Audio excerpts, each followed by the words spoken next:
नमस्कार, आप देख रहे हैं न्यूज़ 18 और मैं हूं आपके साथ श्रुति श्रीवास्तव। आज के स्पेशल पॉडकास्ट में हम बात करेंगे देश की अर्थव्यवस्था की, मार्केट में जो उथल पुथल मचा हुआ उसकी, जियोपॉलिटिकल की, सोना चांदी की और मार्केट किस प्रकार से इफ़ेक्ट हो रहा है उसका भी जिक्र होगा।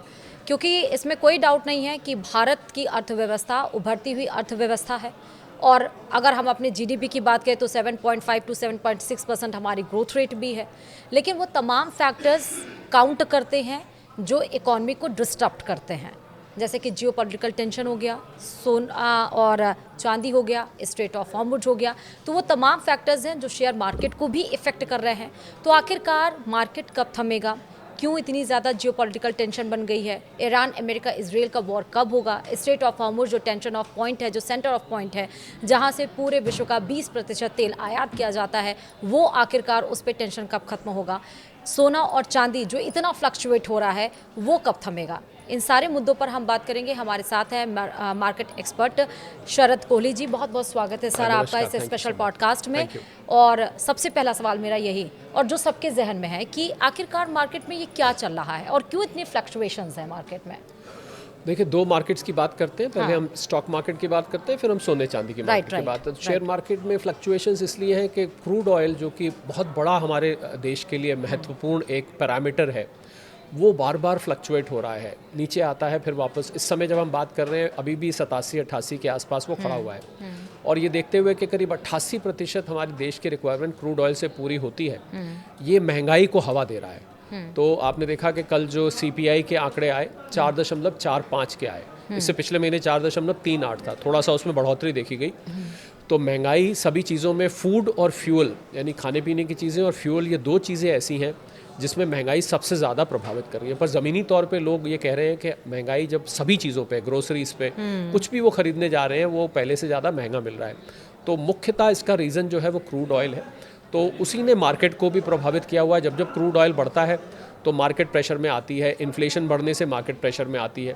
तो मार्केट्स जो हैं बहुत वॉलेटाइल, और ऊपर जाने के लिए मार्केट बेकरार है, पर क्योंकि अंतर्राष्ट्रीय परिस्थितियां इस प्रकार की बनी हुई हैं कि वो मार्केट को ऊपर नहीं जाने दे रही। अब हम अगर सोने चांदी की बात करें, सोने चांदी की मार्केट की बात करें, तो सोने चांदी ने कुछ पिछले 10-12 दिन से कुछ सुधार दिखाया है। लगभग 10% का उसमें उछाल आया है।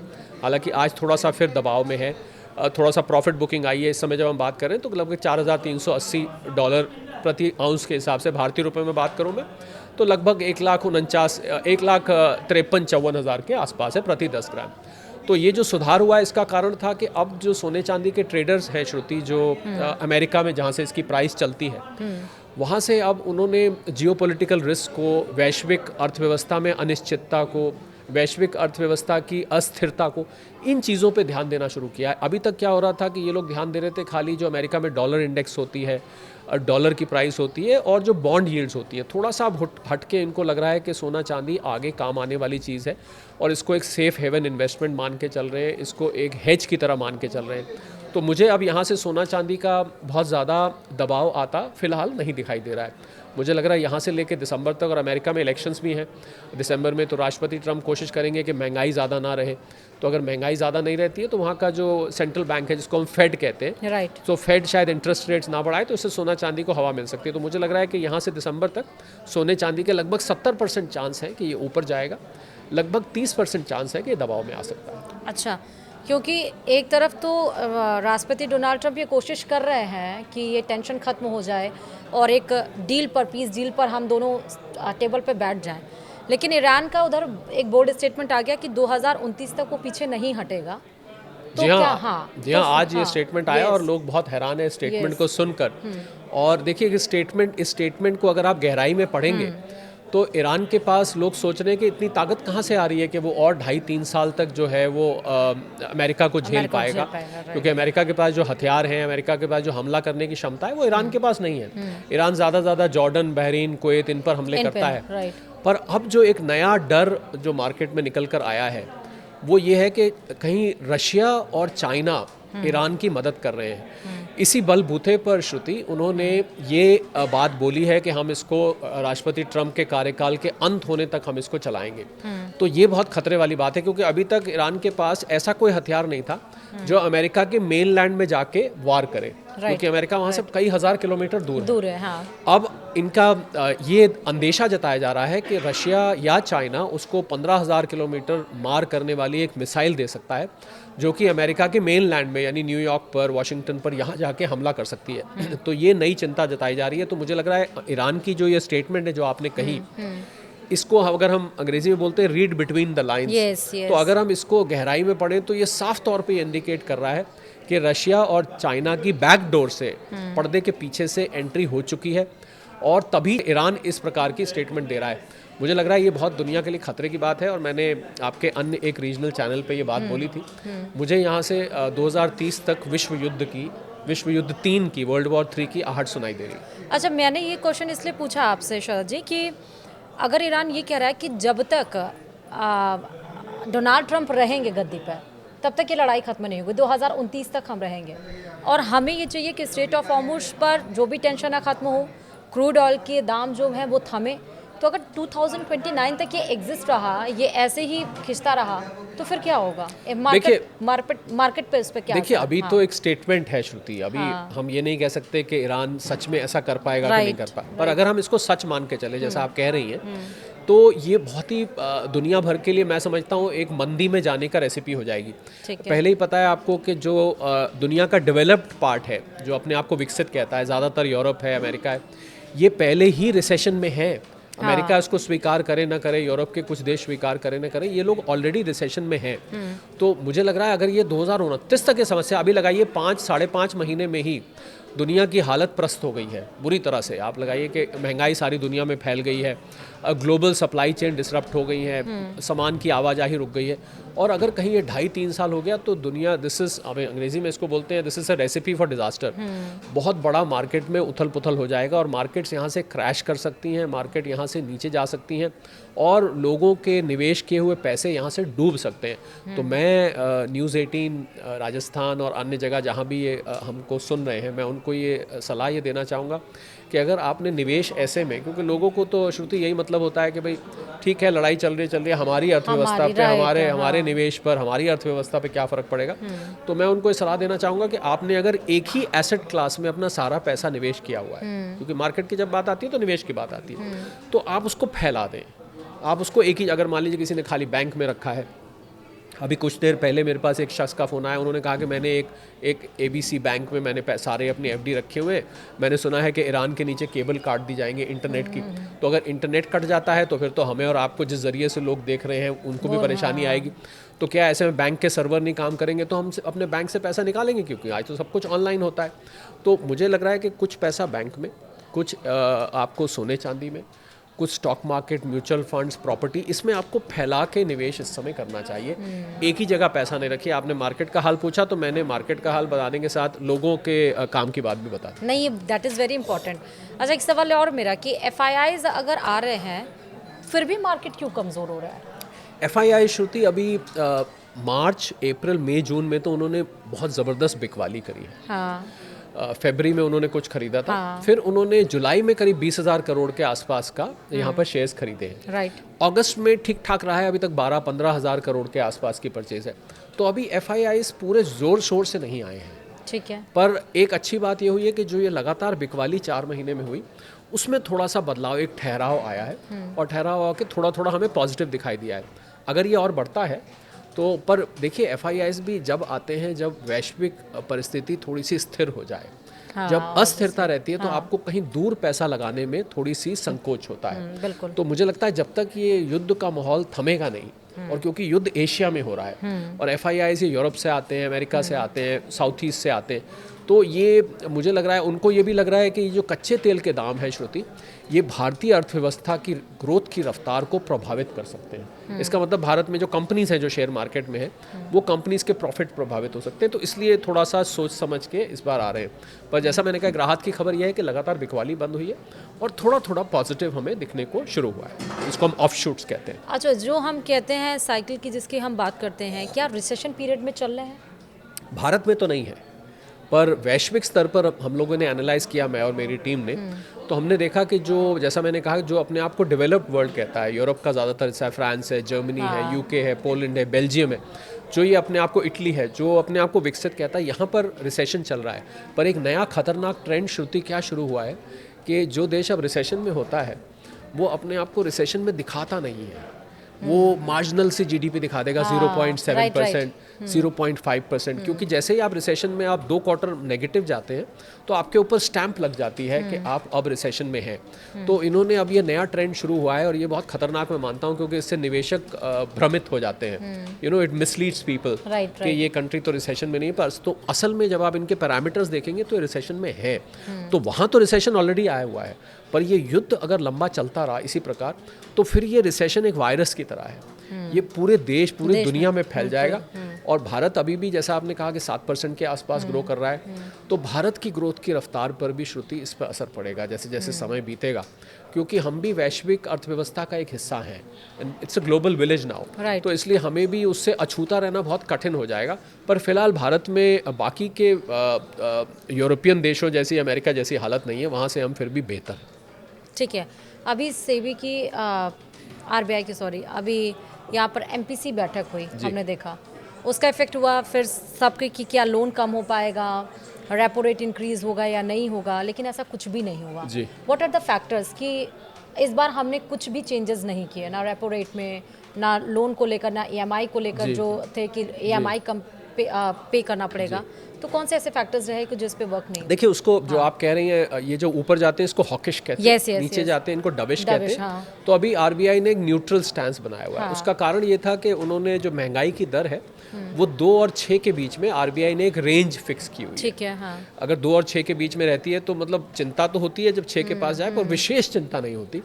तो अभी ये उसकी मिडिल रेंज में बना हुआ है। ये जो 4, 4.5 है, आप देख रहे हैं 2 और 6 के लगभग बीच में है, हालांकि अब बीच से थोड़ा ऊपर जा चुका है। तो इसको हम एक न्यूट्रल स्टैंस कहते हैं। न्यूट्रल स्टैंस मतलब यहाँ से आरबीआई ने नज़र बनाई हुई है, अगर यहाँ से महंगाई 6 की तरफ जाती है तो आपको रेट बढ़ते हुए दिख सकते हैं, अगर नीचे आती है तो आपको रेट कभी आगे घटते हुए दिख सकते हैं। तो आरबीआई के कारण इसके मुख्यतः महंगाई की दर होती है। अगर महंगाई की दर अभी टॉलरेबल लिमिट के अंदर है, इसलिए क्योंकि जैसे ही आप, श्रुति इसके पीछे जो इकोनॉमिक्स है वो ये है कि जैसे ही आप इंटरेस्ट रेट्स बढ़ाते हैं तो उससे जीडीपी की रफ्तार घट जाती है। राइट, बिकॉज पैसा महंगा हो जाता है, तो जो इंडस्ट्री में नया निवेश आना होता है वो महंगा, ईएमआईज बढ़ जाती हैं, डिमांड गिरती है। मान लीजिए आपने कार लेनी है, मकान लेना है, तो अगर आपकी ईएमआई ज़्यादा होगी तो आप सोच समझ के लेंगे, तो इससे जीडीपी की रफ्तार कम होती है, उससे नौकरियां कम होती हैं। तो ये जो इंटरेस्ट रेट बढ़ाने का निर्णय होता है ये बहुत ही सोच समझ के लेने वाला होता है। ऐसे ही अगर आप इंटरेस्ट रेट गिराते हैं तो इससे फिर महंगाई को हवा मिलती है। तो एक बैलेंस आरबीआई को स्ट्राइक करना पड़ता है महंगाई के बीच में और ग्रोथ की रफ्तार के बीच में। इसको देखते हुए उन्होंने एक न्यूट्रल स्टैंस, इसको कहते हैं, जो रखा है। अच्छा, जब हम मार्केट में निकलते हैं तो यही सवाल है कि आज हमारे पॉकेट में कितना पैसा बचा है, या जितना पैसा था वो कम क्यों होता जा रहा, पर कैपिटा इनकम। अब हम ये कह रहे हैं कि ठीक है, भारत में उसका इफेक्ट नहीं है, लेकिन ग्लोबली अगर हम देखें तो वो इफेक्टिव है। रिसेशन में चल रहे हैं जो डेवलप्ड कंट्रीज हैं, वॉर का इफेक्ट हम देख रहे हैं। तो क्या अभी जो ये सिनेरियो चल रहा है कि गरीब और गरीब, अमीर और अमीर होता जा रहा है, तो ये फैक्टर्स को कैसे कंट्रोल किया जा सकता है, या भारत इन डेवलप्ड कंट्रीज जो रिसेशन में चल रहे हैं उससे भी आगे कैसे, वो रिसेशन में कैसे नहीं आ रहा है? देखिए, भारत एक बहुत ही विविध अर्थव्यवस्था है। यहाँ पर मैं अगर भले ही हम 7% पे ग्रो कर रहे हैं, पर हम ये नहीं कह सकते कि हमारे यहाँ गरीबी नहीं है, हमारे यहाँ बेरोजगारी नहीं है, हमारे यहाँ अमीरी गरीबी का गैप नहीं है। ये हम कभी भी नहीं कह सकते, क्योंकि भारत में इतने अलग अलग वर्ग हैं। तो जो विकसित देश होते हैं उसमें श्रुति फर्क ये होता है कि वहाँ पर जनरली ज़्यादातर पॉपुलेशन एक ही ट्रेंड से चलती है। पर यहाँ पर क्या है, कुछ बहुत गरीब है, कुछ कम गरीब है, कुछ लोअर मिडिल क्लास है, फिर मिडिल क्लास है, फिर अपर। तो भारत में ना ये वर्ग बहुत सारे हैं, इसलिए भारत में जो ग्रोथ की जो रफ्तार का असर होता है वो, उसको हम इकोनॉमिक्स में ट्रिकल डाउन इफेक्ट कहते हैं। मतलब बहुत धीरे धीरे करके वो नीचे तेज रफ्तार से बहुत साल तक बढ़ते रहिए, तब उस पर असर दिखाई देता है। जबकि जो विकसित देश है वहाँ पर थोड़ा सा भी अगर असर होता है तो पूरी की पूरी पॉपुलेशन एकदम से प्रभावित हो जाती है। तो मुझे लग रहा है अगर हम विकसित भारत की बात करें, जो आपने कही, अगर मैं उसका निचोड़ निकालूं, अगर 2047 में विकसित भारत बनना है तो मेरी कैलकुलेशन के हिसाब से भारत को 8 और 9% के बीच में लगातार यहाँ से लेके 2046-47 तक बढ़ना पड़ेगा, तब हम विकसित में पहुँच सकते हैं। बाकी ये सवाल तो आपने जो कहा हमेशा उठाया जाता है कि भारत की पर कैपिटा इनकम इस समय $2760 है। और अगर हम अपने पड़ोसी देशों को भी लें, श्रीलंका वगैरह को लें, वहाँ किसी में $4400 के आसपास भी है। तो भारत की आबादी भी एक किस्म से रुकावट है हमारी ग्रोथ में पर कैपिटा में, क्योंकि पर कैपिटा क्या होता है, टोटल जीडीपी को आप डिवाइड कर देते हैं पॉपुलेशन से तो पर कैपिटा निकल आती है। तो अगर आबादी हमारी 140-45 करोड़ की होगी तो हमारी पर कैपिटा घट जाती है। तो उससे क्या होता है श्रुति, जो ग्रोथ की रफ्तार होती है उसका बेनिफिट लोगों तक पहुंचने में वर्षों लग जाते हैं। ठीक है। तो जैसा मैंने कहा, कुछ लोग अमीर, आपने बिल्कुल कहा, कुछ अमीरों को ज़्यादा फायदा हो जाता है। हाँ। जो बिल्कुल पंक्ति में आखिरी व्यक्ति खड़ा है उसको बहुत थोड़ा फ़ायदा होता है। तो भारत की अर्थव्यवस्था में ये कॉम्प्लेक्सिटी अभी है और मुझे लगता है अभी कुछ टाइम तक बनी रहेगी। ठीक है। अच्छा, अब क्योंकि ये तो सबको पता है कि जिस कंट्री के पास ज़्यादा गोल्ड है उसकी इकॉनमी उतनी ज़्यादा मजबूत, जी, या अब बोला जाता है अब तो गोल्ड खरीद के रखना भी, कलेक्ट करना भी शुरू कर दिया। अब जब हम गोल्ड सिल्वर की बात कर रहे हैं तो अपने हाईएस्ट पीक पर कितना पहुंच सकता है? देखिए, गोल्ड अभी जिस कंट्री के पास जितना है, अभी वो समय नहीं आया है कि उसकी स्ट्रेंथ उससे जांची जाए, नापी जाए। इसको 1971 से पहले गोल्ड स्टैंडर्ड होता था। यस। तब ये होता था कि कंट्री की करेंसी की स्ट्रेंथ उसके पास गोल्ड। हाँ। पर ऐसा लग रहा है, खासकर चाइना इस बात की तरफ इशारा कर रहा है कि आने वाले समय में गोल्ड स्टैंडर्ड वापस आ सकता है। ठीक है। यानी कि डॉलर की जो बादशाहत है वो समाप्त हो सकती है। तो जितना गोल्ड जिसके पास होगा उतना ही, क्योंकि जब डॉलर की कंट्रोल खत्म हो जाएगी श्रुति, तो फिर अगली कोई इंटरनेशनल मेजर ऑफ वैल्यू बचती नहीं है जिसके आधार पर आप किसी चीज़ की वैल्यू माप सकें। तो मुझे लग रहा है कि गोल्ड जिस प्रकार से सेंट्रल बैंक्स खरीद रहे हैं, आपने जो कहा, वो उसकी खरीद ये बताती है कि उनको भी लग रहा है कि डॉलर आगे इतना नहीं चल पाएगा। तो ये सेंट्रल बैंक्स का गोल्ड खरीदना और डॉलर एसेट्स को बेचना, मुझे लग रहा है गोल्ड के लिए आगे, मैं उनमें से हूँ जो कि एक प्राइस नहीं डालता हूँ। आप सोशल मीडिया पे देखेंगे gold 4 lakh, gold 3 lakh, gold 2.5 lakh, gold, एक ने तो गोल्ड 15 लाख भी लिखा हुआ था। मैं उनमें से नहीं हूँ, परंतु इस एक बात को मैं यकीनी तौर पे कह सकता हूँ कि 2 से 5 साल में श्रुति गोल्ड बहुत अच्छे रिटर्न देने वाला है। गोल्ड और सिल्वर दोनों बहुत ज़्यादा चमकने वाले हैं, क्योंकि जैसे जैसे हम डी डॉलराइजेशन की तरफ बढ़ेंगे, जैसे जैसे दुनिया रिसेशन में जाएगी, जिसकी अभी हमने बात करी, तो गोल्ड और सिल्वर लोग और ज़्यादा इकट्ठा करेंगे। और ये चाइना में देखने को मिल रहा है, भारत में देखने को मिल रहा है, बहुत सारे अन्य देशों में देखने को मिल रहा है। तो भविष्य बहुत उज्जवल है। मैं कोई नंबर नहीं रखना चाहूँगा, मैं ऐसा कह सकता हूँ कि आज अभी $4,400 के आसपास है, तो पहला लेवल $5,000 होगा। उसके बाद अगर ये $5,000 पार करता है तो फिर मुझे लगता है बहुत तेज़ी से भागने लगेगा। ठीक है।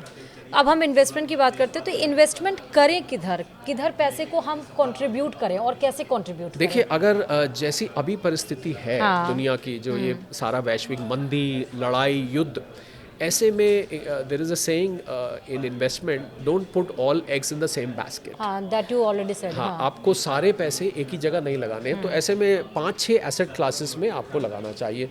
कुछ बैंक एफडी हो गया, कुछ गोल्ड सिल्वर हो गया, जैसे मैंने बताया, कुछ स्टॉक मार्केट हो गया, म्यूचुअल फंड्स हो गया, कुछ प्रॉपर्टी हो गया, कुछ गवर्नमेंट बॉन्ड्स हैं उसमें भी लगा सकते हैं, स्टेट गवर्नमेंट के भी बॉन्ड्स होते हैं, पोस्ट ऑफिस की स्कीम्स हैं। तो ये 6-7 एवेन्यूज़ हैं जहाँ पर आप फैला के लगाइए। इससे होगा क्या श्रुति, हो सकता है आपको थोड़ा सा कम रिटर्न आए, पर कम से कम आपके आसपास एक सेफ्टी नेट होगा कि कोई एक पिलर लड़खड़ा भी जाता है तो आपके पास कम से कम बाकी के पिलर्स आपको संभाल लेंगे। तो ये मेरी सलाह है कि जो भी लोग करें, हालांकि निवेश की सलाह लोगों को अपने इन्वेस्टमेंट एडवाइज़र से लेनी चाहिए, फाइनेंशियल एडवाइजर से लेनी चाहिए। हम एक एनालिसिस कर रहे हैं कि ऐसे वक्त में फैला के पैसा लगाना ही उचित रहता है। ठीक है। अभी अब जब जितना जियोपॉलिटिकल टेंशन इतना बना हुआ है, क्रूड ऑयल के दाम इतने हाई पे जा रहे, मतलब 82-85 के आसपास, तो उस बीच में मार्केट को स्टेबल करने के लिए वो 3 फैक्टर्स जो कि बहुत ज़्यादा अटमोस्ट इम्पॉर्टेंट। एक तो आप अपनी मार्केट को, यानी कि मेरे निवेश को करने के लिए, तो सबसे पहले आप इसको स्प्रेड करके लगाएं। दूसरा, हर 3 महीने बाद अपनी इन्वेस्टमेंट को रिव्यू करते रहें। लोग क्या करते हैं, इन्वेस्ट करके और फिर बेखबर हो जाते हैं, उसको 1-2 साल बाद खबर लेते हैं, अपने काम में इतने व्यस्त हो जाते हैं। तो पहला, आप फैला के लगाइए। दूसरा, इसको हर 3 महीने बाद रिव्यू करते रहिए। और तीसरा, जियोपॉलिटिकल फैक्टर्स पे नज़र रखिए, क्योंकि कोई भी मार्केट, कोई भी निवेश श्रुति जियोपॉलिटिक्स के पीछे पीछे चलता है। तो हो सकता है जियोपॉलिटिक्स की वजह से कोई एक आपका निवेश का एसेट क्लास एकदम से डगमगाने लगे। तो जियोपॉलिटिक्स पे ज़रूर नज़र बना के रखिए। ये मत सोचिए कि जियोपॉलिटिक्स तो मेरा सब्जेक्ट नहीं है। मैं एक अर्थशास्त्री हूँ और फाइनेंस एक्सपर्ट हूँ। मुझसे लोग कहते हैं कि आप जियोपॉलिटिक्स पे बोलते हैं, आपका तो फाइनेंस और इकोनॉमिक्स एरिया है। तो मैं उसका जवाब ये देता हूँ कि हम फाइनेंस और इकोनॉमिक्स को बिना जियोपॉलिटिक्स के समझ ही नहीं सकते। अगर मुझे पता ही नहीं होगा श्रुति कि युद्ध में क्या हो रहा है, कौन सा देश अटैक करने को है, तो मैं बिल्कुल गलत हो सकता हूँ अपनी फाइनेंशियल और इकोनॉमिक एनालिसिस। तो जो मार्केट एक्सपर्ट हमारे साथ जुड़े हुए थे शरद कोहली जी, उन्होंने विस्तार से यानी कि पूरा डिस्क्राइब करके बताया कि आपको इन्वेस्टमेंट कैसे करना है, उसका रिव्यू कैसे करना है and what are the factors जो कि इकॉनमी को डिस्टर्ब करने की कोशिश कर रहे हैं। हालांकि उसके बाद भी अच्छी बात यह है कि भारत की जो इकॉनमी है वो स्टेबल है, लेकिन आने वाले दिनों में because future is uncertain and we can not predict the future, तो भविष्य को हम प्रेडिक्ट नहीं कर सकते, कुछ भी हो सकता है। तो फिलहाल यही है कि सुरक्षा आपके हाथ में है और देख समझ कर जो भी करिए, इन्वेस्ट देख समझ कर और अपने एडवाइजर्स के एडवाइस लेकर करिए। Thank you so much sir हमारे साथ जुड़ने के लिए और विस्तार से तब बात करने के लिए, और मुद्दों के लिए बने रहिए हमारे साथ। नमस्कार।